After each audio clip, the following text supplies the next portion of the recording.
Hello friends, let's discuss about an important topic related to transportation, particularly inland waterways cargo transportation aligned scheme that has been introduced by the government, which is Jalvahak scheme. Across initially the national waterways on three rivers, Ganga, Brahmaputra and Barak River, where we have National Waterway 1 along the Ganga River, NW2 along the Brahmaputra River and NW16 along the Barak River. So the objectives that we aim for is to reduce the cost of logistics, to decongest our roads and railways, to increase the competitiveness of the transportation sector of again the cargoes which are traveling. Majorly right now we see 80% is happening through roadways. It will further promote more tourism, the cruise tourism, and aligning with this, India also recently launched with the Ganga Vilas, which is promoting sustainable tourism alongside, which is the world's longest cruise route.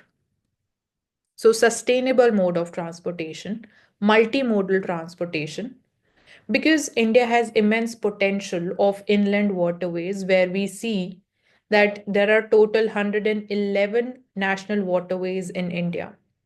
The total navigable length of 20,236 kilometers of inland waterways exists in India, which remains untapped. Now, question arises, this is again the initial boost that we are giving to again certain restricted national waterways.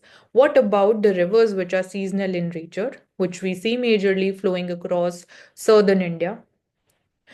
Ensuring it is happening sustainably, but again, what about the safety or the concerns related to the safety of the marine biodiversity, because it will lead to more of noise pollution or more of dumping of waste in the waterland directly, or the dredging activities that we talk about, or are we talking about um, making it competitive during the night travels also? So we need proper channel markings here for the night navigation also, and how it is going to remain resilient to the changing climate or the climate change or the changing rainfall patterns.